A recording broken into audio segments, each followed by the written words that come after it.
सर्वरक्षक परमपिता परमात्मा को याद करते हुए, जो हम सब लोगों के लिए अन्न, जल, वायु, प्रकाश इत्यादि की समस्त व्यवस्था करता है, हम सब लोगों के लिए अन्न, जल इत्यादि की व्यवस्था करके हमारा कल्याण करता है और हमारे कर्मों के अनुसार फल प्रदान करता है, उस सर्वरक्षक परमपिता परमात्मा को प्रणाम करते हुए, उसी परमपिता परमात्मा ने जो सृष्टि के आदि काल में हम सब लोगों को वेद रूपी ज्ञान प्रदान किया, उस वेद रूपी ज्ञान में जो यज्ञ का विधान है, जो यज्ञ के बारे में बताया है, तो उसके बारे में हम चर्चा कर रहे थे। तो उस यज्ञ को सर्वश्रेष्ठ कर्म माना गया है, यज्ञ वै श्रेष्ठतम कर्म, और उस यज्ञ को करने से सारे भूमंडल का एक संतुलन बनाए रखने के लिए एक विशेष कर्म किया कहा जाता है। इसलिए हमारे पूर्व ऋषि मुनि पूर्व से ही घर घर में यज्ञ करने का प्रचलन करते आ रहे हैं, अपने आश्रमों में करते थे। यहाँ तक कि राजा महाराजा जो लोग थे वो भी बड़े बड़े यज्ञों को किया करते थे। तो ये जो यज्ञों की परंपरा है, ये जो यज्ञ करने का एक विधान है, वो एक बहुत ही बड़ा वैज्ञानिक है, बहुत ही बड़ा श्रेष्ठ है। और इस यज्ञ को करने के पीछे जो रीजन है वो इतना बड़ा है कि केवल मात्र एक यज्ञ को करने से इतने सारे उनके लाभ हैं कि हमारा स्वास्थ्य भी ठीक रहता है, हमारा मन भी शांत रहता है, हमारी जो बुद्धि है वो भी शुद्ध होती है, और उसके साथ साथ ये जो वायुमंडल है वो भी शुद्ध होता है, और ये जो पूरा भूमंडल है वो एक संतुलन में रहता है। जैसे अभी प्राकृतिक आपदाएं इत्यादि आने लग गई हैं, तो प्राकृतिक आपदाएं नहीं आती, कभी सूखा नहीं पड़ेगा, कभी अधिक बारिश नहीं होगा, कभी भूकंप नहीं आएगा, या फिर इस प्रकार की जो भी प्राकृतिक आपदाएं होती हैं उनसे हमारा बचाव होता है। और उसके साथ साथ हमारे जीवन के लिए एक सबसे अच्छा और सबसे श्रेष्ठ होता है हमारा कर्माशय, जिसके आधार पर हमारा अगला जन्म या हमारे जीवन की अगली परिस्थितियाँ या हमारे जो उन्नति के अवसर होते हैं वो सारा उसी के ऊपर डिपेंड होता है कि हमारा अगला जो जन्म होने वाला है वो भी कैसे माता पिता ज्ञानी अज्ञानी, या कैसे घर में धनी घर में या गरीब घर में, या यश कीर्तिमान परिवार में या अपयश वाले परिवार में इत्यादि जो भी चीज़ें हैं, या हमारा जो शरीर भी है वो स्वस्थ मिलना या रोगी मिलना इत्यादि सब इन कर्माशय के ऊपर डिपेंड रहता है। तो इस यज्ञ रूपी कर्म को करने से वो जो हमारा कर्माशय है वो भी हमारा सही रहता है। और उसके साथ साथ हम यदि यज्ञ भाव से जिन किसी भी कर्म को करते हो सारे के सारे कर्म करते हैं, तो हम जिस कर्म करते हैं उसके साथ हमारी आसक्ति नहीं बनती है, और उसके साथ जो हमारे फल को प्राप्त करने की इच्छा जो जुड़ी रहती है उससे हमारा भाव हट जाता है। इसी को तो कहते हैं यज्ञीय कर्म, अर्थात त्याग भाव से कर्म करना, उस परमपिता परमात्मा को एक समर्पण भाव से, अर्थात हम जो भी कर्म करें इतना श्रेष्ठ करें कि वो परमपिता परमात्मा को हम पूजा के रूप में अर्पित कर सके। ये जो कर्म करते हैं उसकी पूजा मान करके हम कर्मों को करें, ऐसे श्रेष्ठ कर्मों को करें, तो हमारा जो जीवन है वो उन्नत बनता है, श्रेष्ठ बनता है, निश्रेष्ठ की ओर अपर की ओर जाता है, और हम अपने जीवन में उन श्रेष्ठ उत्कर्ष को प्राप्त कर सकते हैं जो ऋषियों ने प्राप्त किया। जो महान बुद्धिमान और चरित्रवान जो महापुरुष थे उन्होंने जिन चीज़ को प्राप्त किया, ऋषियों ने जिन चीज़ को प्राप्त किया, उनको हम भी प्राप्त कर पाएंगे। तो उसके लिए एक साधन है हमारे लिए यज्ञ हवन करना और यज्ञीय भाव से कर्म करना। तो उसके बारे में हम चर्चा कर रहे थे, और उसमें जो हम यज्ञ हवन करते हैं तो उससे प्रथम पूर्व में हम ईश्वर स्तुति प्रार्थना उपासना के मंत्रों का उच्चारण करते हैं। तो उस ईश्वर स्तुति प्रार्थना उपासना है उसमें उस परमपिता परमात्मा की स्तुति, उस परमपिता परमात्मा से प्रार्थना और उसकी उपासना मानी उसकी समीपता की ओर हम जाते हैं। तो उस मंत्रों का हम अर्थ देख रहे थे, जैसे महर्षि दयानंद सरस्वती जी ने हमको बताया उस आधार पर। तो आइए उसी क्रम में हम अगले मंत्र का अर्थ देखते हैं। प्रजापते नत्वदेतानन्यो विश्वा जातानि परिता बभूव यत्कामास्ते जुहुमस्तन्नो अस्तु वयम श्याम पतयोरहीणाम। अर्थात इस मंत्र का अर्थ करते हुए महर्षि दयानंद सरस्वती जी कहते हैं, हे प्रजापति परमेश्वर, अर्थात हम सब प्रजाएं हैं, हम सब जो प्राणी हैं उनका जो पति हैं वो जो ऐश्वर्यवान ईश्वर हैं उस परमपिता परमात्मा को कहते हैं, हे प्रजापति परमेश्वर, आपके अतिरिक्त अन्य किसी ने संसार के समस्त पदार्थों को उत्पन्न नहीं किया है।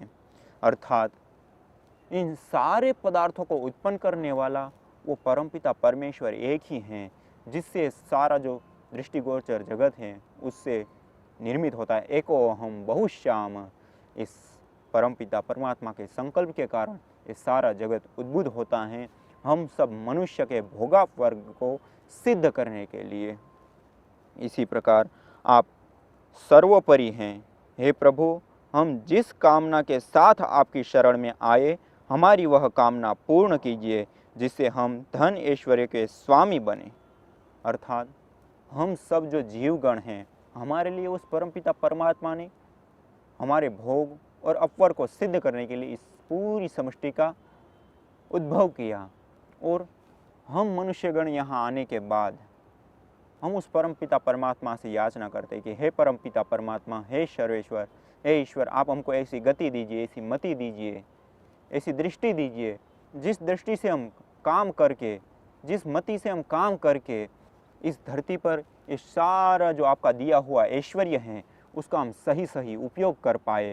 ये सारा जो ऐश्वर्य है ये हमारे भोग और अपवर को सिद्ध करने वाला हो। ये जो सारा ऐश्वर्य है वो हमको दुख देने हारा ना हो। जैसे हम सामान्य रूप से जीवन जीते हैं तो ये सारी जो चीज़ें हैं, इन्हीं चीज़ों के बीच में रह कर के कोई तो बहुत ही सुखी महसूस होता है, बहुत सुखी रहता है, और इसी सारे जगत में रह कर के कोई बहुत ही दुखी रहता है। उन दोनों का डिफेंस क्यों हमको मिलता है? लेकिन परमपिता परमात्मा ने तो सबको समान ही दिया है, समान शरीर दिया है, समान बुद्धि दी है, समान कर्म करने के लिए हाथ दिया है, सब चीज़ हमको समान दी हुई है।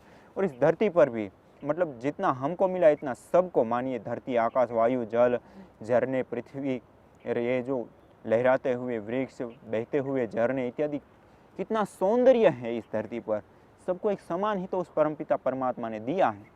लेकिन हम अज्ञानता के वश आकर के और हम जिन दुष्ट कर्मों को करते हैं, जिन अशुभ कर्मों को करते हैं, जिन अशुभ सोच में जीते हैं, उसके कारण से, उस अज्ञानता के कारण से हमारे जीवन में यही सारी शुभ चीज़ें, यही सारा जो ऐश्वर्य है जो हमको सुख देने वाला है, हमको भोग देने वाला है, हमको अपवर्ग देने वाला है, वही सारा का सारा हमको दुख देने लग जाता है। कब? जब हम सही तरीके से काम नहीं करते हैं, जब हम अज्ञानता से युक्त होकर के कर्मों में प्रवृत्त होते हैं। इसलिए तो कहा जाता है ना, हम कर्म करने से पहले पूर्ण स्वतंत्र हैं, और उस परमपिता परमात्मा ने भी हमको सारी शक्ति दे रखी है। इसलिए तो श्रीमद् भगवद गीता में भी तो कहा गया है, ये यथा माम प्रपद्यन्ते तांस तथैव भजाम्यहम् मम वर्तमानो वर्तन्ते मनुष्याः पार्थ सर्वशः। ये यथा माम प्रपद्यन्ते, अर्थात जो मनुष्यगण हैं वो हम सब उस परमपिता परमात्मा को जिस भावना से हम उसकी उपासना करते हैं, जिस भावना से युक्त होकर के हम उसको चाहते हैं, उसी रूप में वो हमारे सामने प्रस्तुत होता है। और जिस चीज़ को लेकर के हम उसके सामने प्रस्तुत होता है, जिस मांग को लेकर के हम उसके सामने प्रस्तुत होता है, उसी मांग को पूरा करने के लिए वो शक्ति प्रदान करता है, ऊर्जा प्रदान करता है। अर्थात वो जो परमपिता परमेश्वर है, वो जो ईश्वर हैं, वो सबसे बड़ा हमारे लिए देवता है। अर्थात जो चीज़ हम उससे चाहते हैं वो सारी चीज़ हमको देता है। अर्थात हमारी आँखों में देखने की शक्ति, हमारे कानों में सुनने की शक्ति, हमारी बुद्धि में सोचने की, विचारने की शक्ति, और ये सारा जो हमारी मस्तिष्क में जो ज्ञान है उन सबको वही तो प्रदान करता है। और हम जैसी इच्छा करें उसके अनुकूल प्रदान करता है। और उसी ज्ञान को हम प्राप्त करके कैसे हम गलत काम में प्रवृत्त होते हैं या शुभ काम में, ये फिर हमको स्वतंत्रता दे रखी है।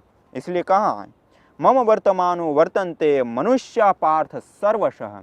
मम वर्तमानो वर्तन्ते मनुष्या पार्थ सर्वशः, अर्थात हम किसी भी कर्म से, किसी भी रूप में हम जो उसकी उपासना करते हैं, उसी रूप में वो हमारे सामने उपस्थित होता है, और उस अंततः गत्वा हम उसी की ओर धीरे धीरे आगे बढ़ते हैं।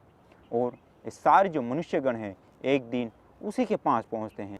हम जब उनके पास तो पहुंचते हैं, लेकिन उन्होंने हमको जो एक कर्म करने की स्वतंत्रता दे रखी है कि वो हमको शक्ति देगा, वो हमको ऊर्जा देगा, वो हमको ज्ञान देगा, जो हम चाहेंगे उसके अनुकूल देगा।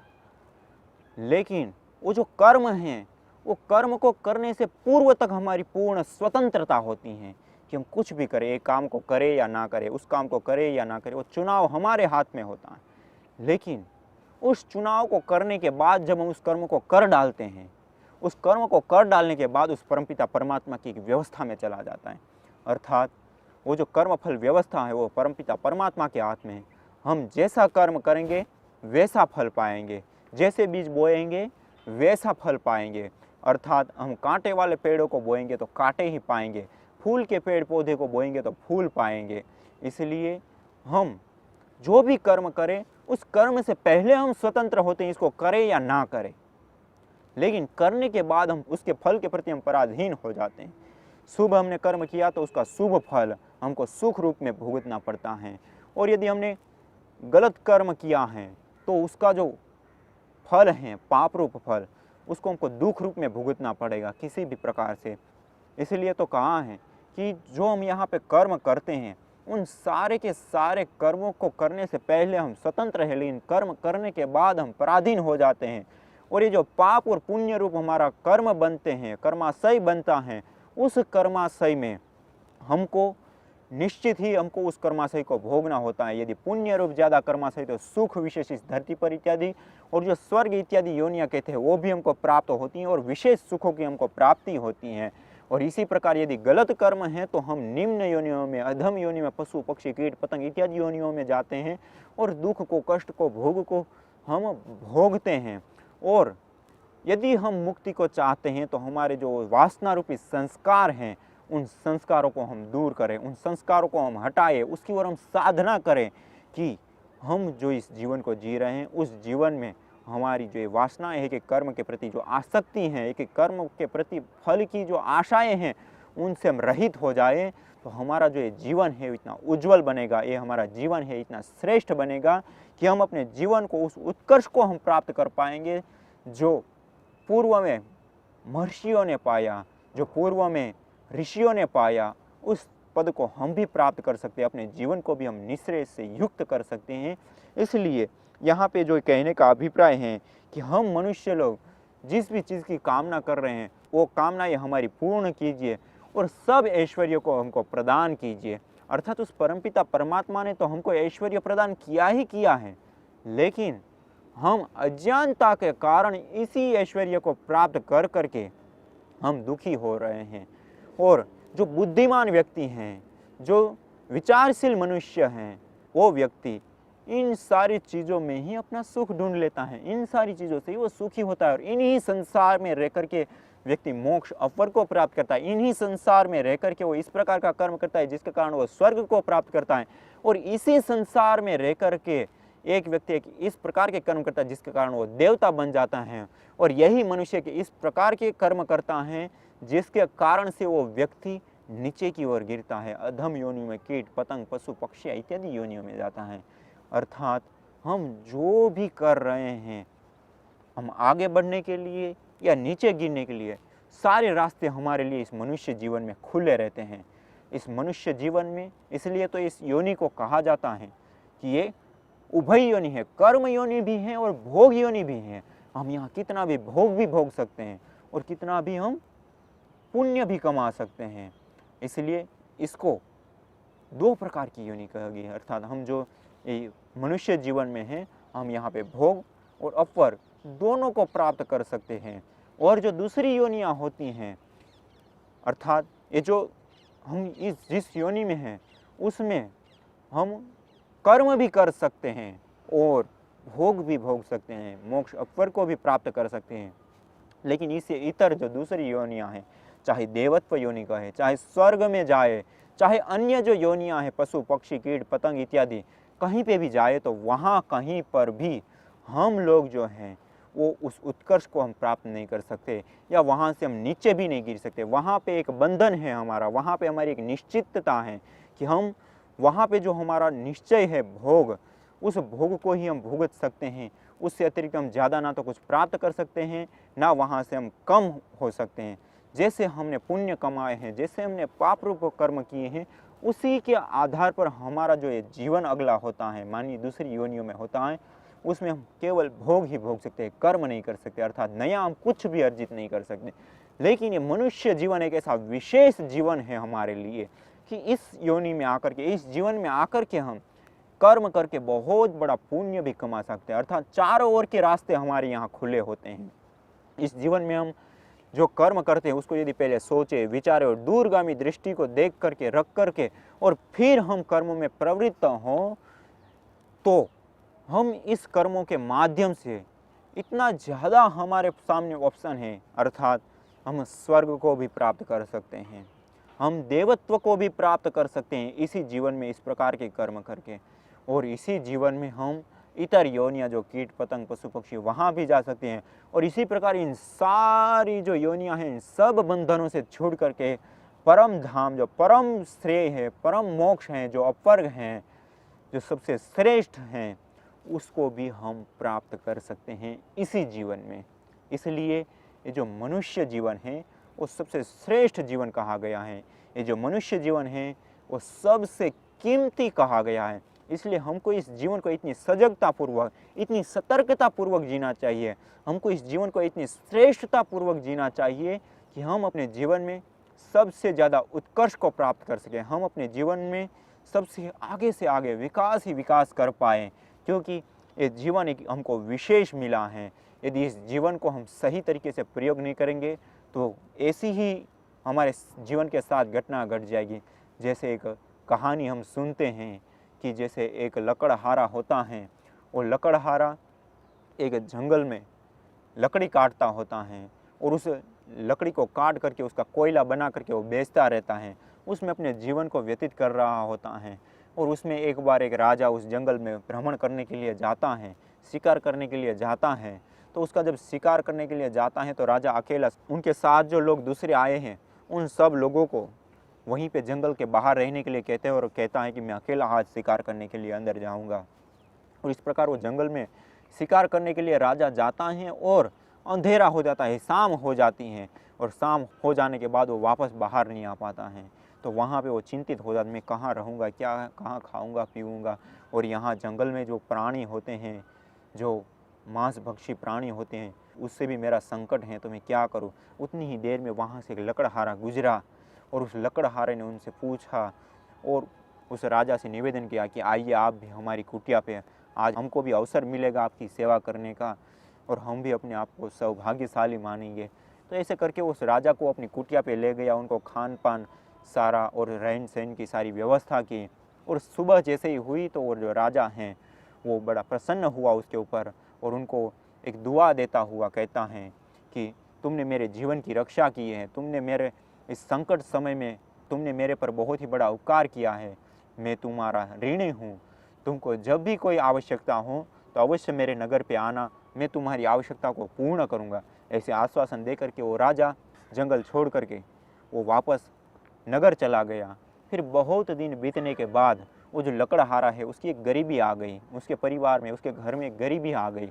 उस गरीबी आने के बाद उस लकड़हारे को याद आया कि एक बार वो राजा आया था और उस राजा ने मेरे को कहा था कि जब तुमको कोई ऐसा संकट हो, कोई आवश्यकता हो तो अवश्य मेरे नगर पे आना, तुम्हारी कामना पूरी करूँगा।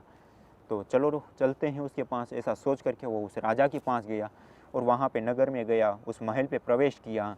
तो राजा भी बड़ा प्रसन्न हुआ, वो लकड़हारा वहाँ गया तो। और राजा ने उनको कहो कि बताओ तुमको क्या आवश्यकता है, क्या ज़रूरत है, तुमको देने के लिए तत्पर हूँ। और उस लकड़हारे ने उनको कहा कि मेरे पास कोई धन संपत्ति इत्यादि नहीं है, तो मेरे को अपना जीवन निर्वाह के लिए कुछ आवश्यकता है, तो आप पूरा कर सको। तो उस राजा बड़ा प्रसन्न होकर के उनको उस नगर का एक चंदन का वन था, उस चंदन के वन को उन्होंने दे दिया। और उस वन को दिया तो लकड़हारा बड़ा ही प्रसन्न हो गया और प्रसन्नतापूर्वक वो वापस गया। और फिर जैसे वो पूर्व में जीविका अपनी निभाता था वैसे ही फिर से उन लकड़ियों को काट करके कोयला बना करके फिर से अपनी जीविका जीने लग गया।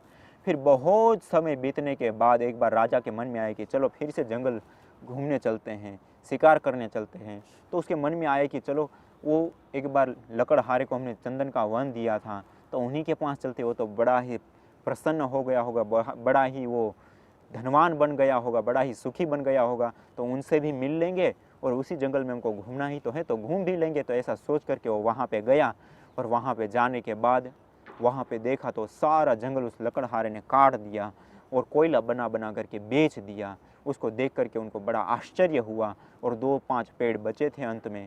और उस समय वो पहुँचा तो लकड़हारा था वो भी बड़ा प्रसन्न हुआ और कहा कि महाराज जी, ये जो चंदन का इतना बड़ा वन आपने मेरे को दिया था, उस वन के कारण अभी तक का मेरा पूरा जीवन सुखपूर्वक बीत गया, लेकिन अब अंतिम कुछ साल मेरे जीवन के हैं, यदि कुछ और भी हो तो थोड़ा सा देंगे तो मेरा जो ये जीवन है, वो मेरा जो ये बुढ़ापा है वो भी बड़ा सुखपूर्वक कट जाएगा। इतना बोलते हैं राजा आश्चर्यचकित रह गया और फिर राजा ने तलवार निकाल करके उस जो 4-5 पेड़ थी उसकी एक डाली काट करके उनको दिया कि जा, इस लकड़ी को ऐसा का ऐसा बाजार जा करके बेच करके आ जा, तुम्हारा जीवन इसी 5 वृक्ष में पूरा हो जाएगा।